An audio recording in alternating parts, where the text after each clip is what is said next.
Welcome back to the Times Lakers Show, episode 3. We're still here. Well, one of us is here at least. I'm Dan Woike, the Lakers beat writer for the LA Times, and this bag of old bones. Man, I'm doing house duties, stuff that you know about now since you are a homeowner. Well, you're like a responsible homeowner. That's the difference. If you're not a responsible homeowner, you never have to do duties. So we are a week into this NBA season. How have you kind of felt about where this Lakers team is at? Because I got to be honest, I've had a kind of I don't want to say a weird feeling, but I think it's been a slightly confusing one. Well, shoot, man, look, it's proverbial. It's early. Yep.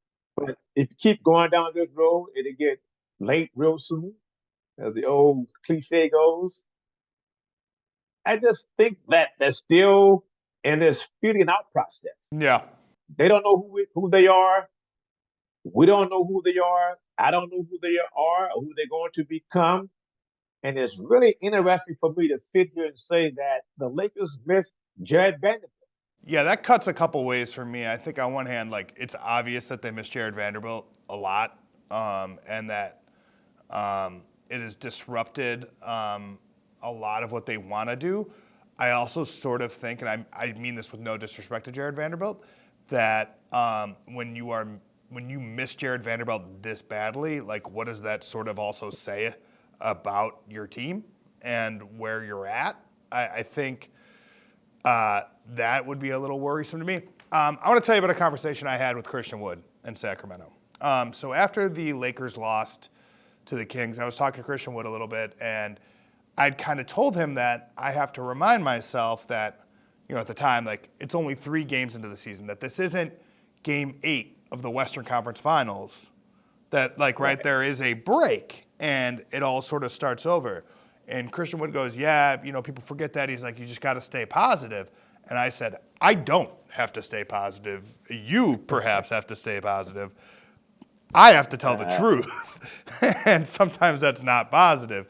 And you know, and I may have said positivity doesn't maybe always sell as well. And he kind of had a laugh at that. But I think BT, for me and maybe for some of the other guys that, you know, played last year, and not so much LeBron, not so much AD, they've been very calm, I think, about all of this. But, like, there is sort of, I think, a feeling that they would roll the ball back out there and it would look and feel just like it did in the Western Conference Finals. I'm curious, your experience in this, having covered teams that have repeated, is it what does it feel like, sort of the season after a deep run? Does it feel kind of like this, or is there a little bit more of like you pull the rope and it's just kind of the same? No, because the Lakers either end up winning a championship or they lost in the finals. The segment when they won 3 straight championships, that was a fun time for the Laker franchise. But you knew every season it was going to be difficult getting started up, especially with Shaquille O'Neal, knowing when he came to camp, he was not going to be in the best of shape. And that's true, Shaq. You know it. And then look, there's just no guarantees that just because the Lakers reached the Western Conference Finals, that it's going to happen again. That just because they have LeBron James back, AD back, Rui Hachimura back, Austin Reeves, and D'Angelo Russell, and Jared Vanderbilt, that's not a guarantee that they're going to have the same success, that they're going to put forth the same team, and the effort will be there. As we just said earlier, they're missing one of their primary guys, Jared Vanderbilt. So the idea is you just have to keep, as they say, you have to keep looking forward to the process. I mean, right now, look at the Denver Nuggets. Denver is damn good. They're still running that high of being NBA champs, and to a degree, in their eyes, having that chip on their shoulders because people didn't give them as much respect as they think they deserve. I mean, Denver seems to me like a team that, like, is starting like a 4 or 5 year run. And I'm not saying they're going to win a title every year for 4 or 5 years, but it's like they are of all of the right age. They're all at the right stages in their career. This feels like it's going to be a juggernaut. But BT, I want to talk to you about kind of this stage of the season too for the Lakers and what's coming up next. They go on the road, right? I will be going on the road. You will be working on your plumbing. Orlando, Miami, Houston, Phoenix, the start of the in-season tournament for the Lakers. Do you think, I mean, everybody always says, right, you go 500, that's a successful road trip, that's what it takes. But, like, I kind of need to see, I think, that this team, like, can hit some shots, can play with some positive momentum. And if it can do that, I think I'm ready to kind of say the first week was maybe just a bad week. Having talked to Darvin a little bit more, having talked with Magic Johnson, who's the iconic figure when it comes to the Lakers, Yeah. and talk to other scouts, the thought is every team kind of looks at a 20-game window and how you succeed during that time. Sure. So I'm not willing to just go off on this next road trip. I mean, they don't want to go 0-4. We know that's for damn sure. Your preference is to at least go 500 on the road. That is considered in NBA parlance as a successful road trip. Yep. So if they can do that, they would have done themselves good. You don't think the 2-10 start from last year kind of like hovers like a little bit of like, oh no, here we go again? It does, but again, last year was last year. There's no Russell Westbrook on that team. Sure. On this current team, there's no Pat Beverly on this team anymore. I mean, some of the key guys that were on last year's team doing the 2-10 start are gone, and they are other places doing their thing there. So just like we can't reach back and say because they reached the Western Conference Finals last year, that's a guarantee they're going to do it again. I think the only other thing that I think is a little weird about this start is that 2 weeks ago in the preseason, I thought they were playing better basketball. But Dan, don't forget, it's called preseason basketball for a reason. But I mean, I think like even like the on-court energy and like, again, a lot of this is shot making, all right? And I can't reiterate that enough. Teams look way worse when they miss shots. And when they make shots, right, they look better, right? And the Lakers have a bunch of guys that are missing shots right now. Austin Reeves is missing shots. D'Angelo Russell has been up and down. Gabe Vincent has been missing shots. Rui Hachimura has made some and missed a lot. Like, they've got guys that are missing open looks, right? Like, so that's part of this. But I do think that I've seen a couple of things early that I feel like, should we be a little concerned? Yes. Yeah, what are those for you? What are those things for you? And I'm curious if they're the same for me. Is the second chance points that they were allowing and the offensive rebounds. Teams are just crashing the boards on them. I mean, the Lakers are saying that you can put a body on someone and bark and bounce a certain way. That is true. But put a real body on that person. Screen them out. What do you know about real bodies? Look at you. BT, we've got a fun game coming up here as we roll on in episode 3. Producer Mark is going to throw us some hot takes. I know how much you hate a hot take. I hit you with hot takes all the time. I can get you pretty pissed off. Can I say that? You used to. I'm too cool for that now. I drink a lot of good wine. Times Lakers Show, episode 3, YouTube, subscribe, comment, like, do all that fun stuff. We'll be right back.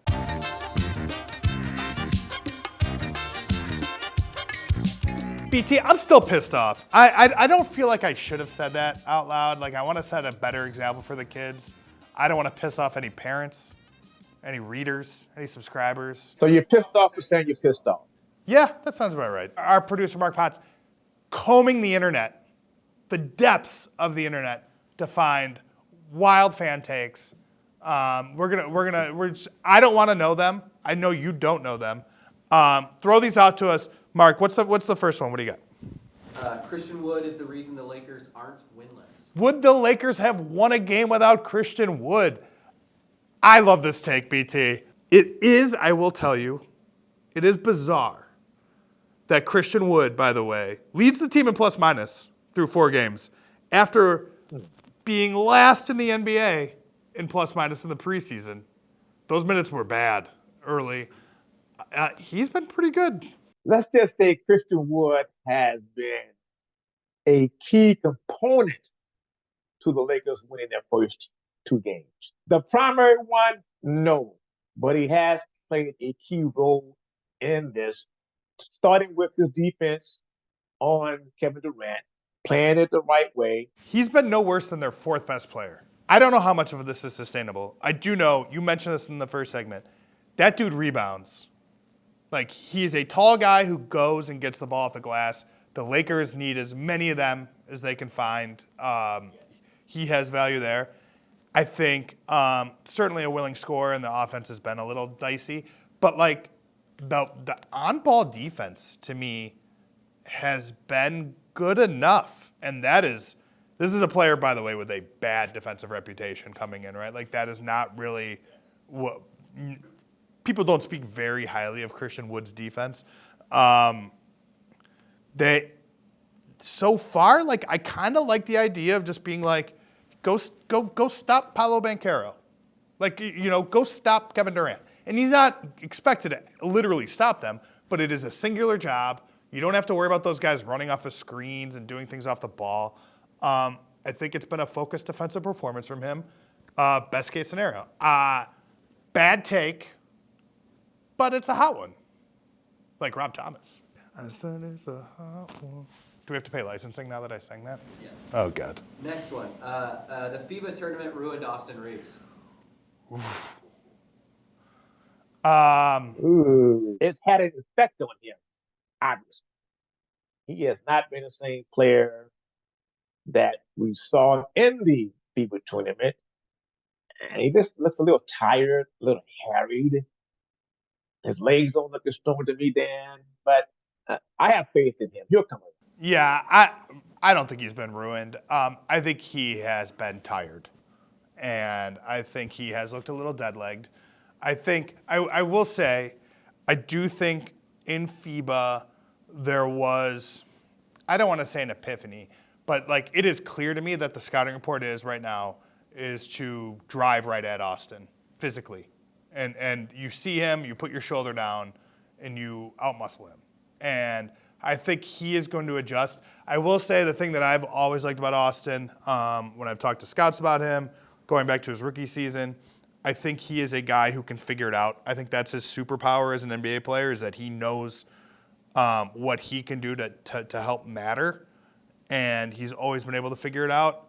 So my faith is there that he will figure it out. I mean, he was a guy who worked his way into Frank Vogel's rotation by playing defense. He was not a defender in college. That was not, again, his strength.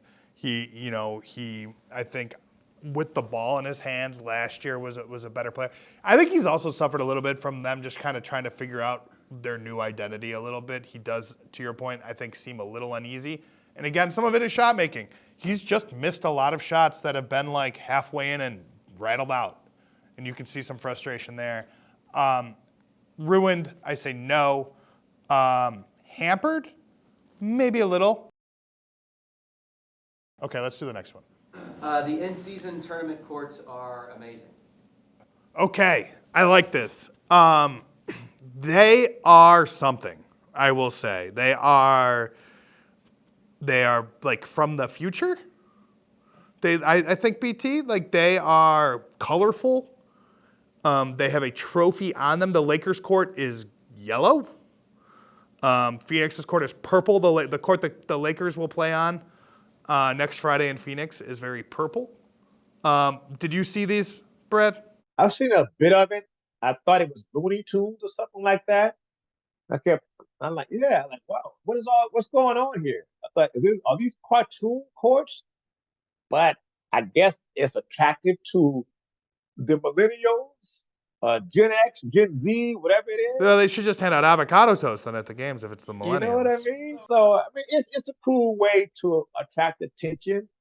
It reminds me a little bit of some of the things NFL has done with their broadcast, where they have two broadcasters doing the games and they're talking to kids. The Toy Story broadcast always share a big hit in my household.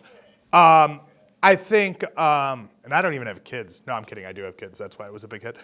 So I'm going to expand my court take. I don't like the courts, but I do like that the NBA is trying to make the in-season tournament feel different. I think that is the biggest challenge with the in-season tournament. I am pro in-season tournament.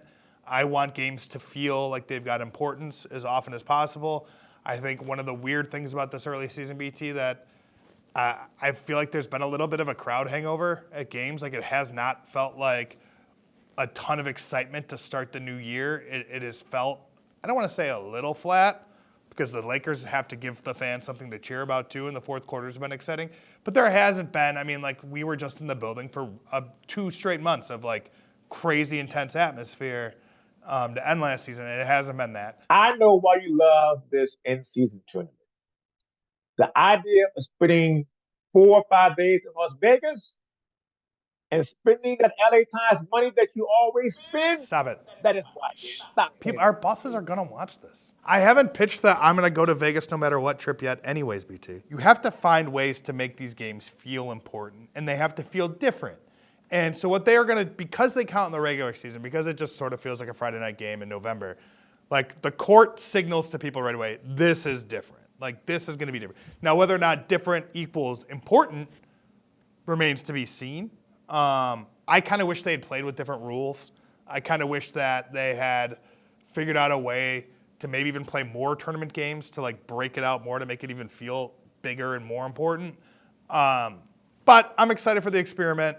I want regular season games to feel important. Can I give you my idea for other regular season, a way to make them important? I think every NBA home team every year should have to sacrifice one home game and play it at a unique venue, unique to them. So like maybe the Lakers build something out at Venice and play like a game, like some sort of NBA game, like around the Venice courts.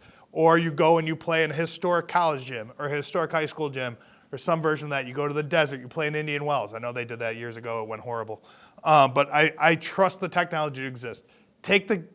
Figure out your stadium series like in the NHL. I think NBA teams should do that. That's another way to make the regular season feel more important. Do we have any more spicy takes? Last take, the Clippers are now the best team in Los Angeles. I want to get into the Clippers, BT. You and I are uniquely qualified to talk Clipper basketball because we both have covered the team. You were there last night. You were in the room when James Harden walked in. You got to see James Harden travel. Crazy, right? First person ever. We will be right back. Times Lakers Show, YouTube. Subscribe, comment. Dan Woike at the Times beat writer. Brad Turner, the Times basketball savant, I think. Expert, lifer. We'll be right back.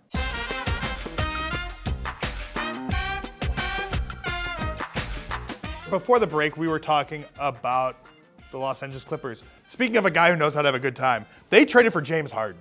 An all-time life liver, I think, is a great way that I would say.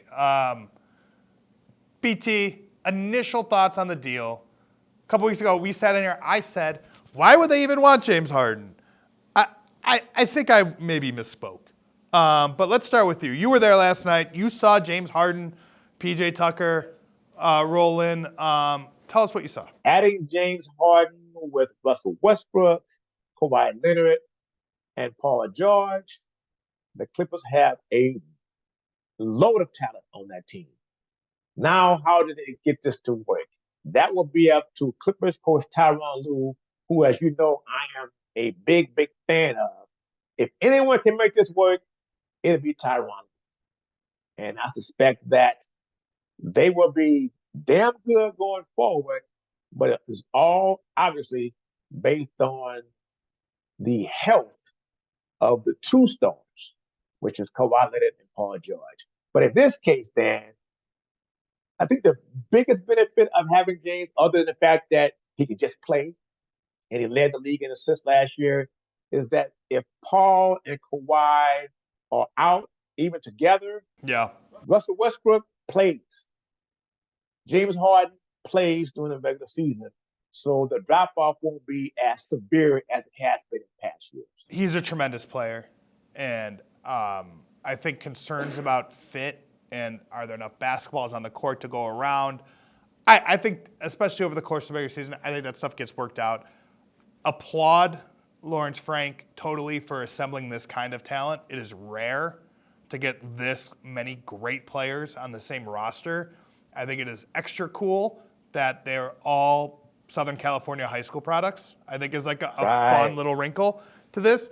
But I will say, I was just thinking about it in my head right now in terms of, I was going to throw out my own hot take that is this the most talented foursome of players on a LA NBA team since blank? And the answer is Steve Nash, Dwight Howard, Kobe Bryant, Pau Gasol. BT, how did that go? They did win a championship. So Were they having fun yet? That, Are they having fun yet? Wasn't that the cover or something like that? Or now this is going to be fun? Are we having fun yet? Was Party Down. So I mean, I think fit matters and stuff like that. But look, I love that Steve Ballmer is like as YOLO. Do you think he knows what YOLO means? Is his like foot to the gas? Like, who cares about the future in this way? Like, let's assemble all the talent we can and give our fans like the best possible chance. I like it. I think it's exciting. Basketball is better in LA when both of these teams are good at the same time. I hope they're both good at the same time. And then you might be surprised by this, but when I saw Steve Ballmer last night, he was excited. Ooh, Steve Ballmer was excited. BT, we got him. We got him. And of course, and Play guess an what he was Xbox. doing to me? He was speaking French to me, of course. Bonsoir, Because Xbox. that's what he does every time I see him. How do you say Man Zune is- in French? He's an incredible man. Yeah, no, Incredible. he's a very regular, wealthy person. You got any last takeaways? Anything else around the league that's sticking out to you? Anything you want to hit on? Interesting enough, the Golden State Warriors are playing well, and our old friend from our Clipper days, Chris Paul, is coming off the bench for the first time in his career. How about that? Chris Paul, I think, is obviously he's a better player, but can do for the Warriors kind of what Sean Livingston did in terms of like, he sort of balances their crazy, right? Like the Warriors have like this, they're so loose and they're so dynamic and they play with so much fun, but like that can also be reckless really quickly. And Chris Paul is not a reckless player. Read us in the LA Times, subscribe to a newspaper. And if you're not gonna subscribe to a newspaper, subscribe to us on YouTube. That's free. There's really no reason why you just hit the button, subscribe. Stop watching those unboxing videos, that other weird stuff you're looking at YouTube. Nothing weird is happening in this room.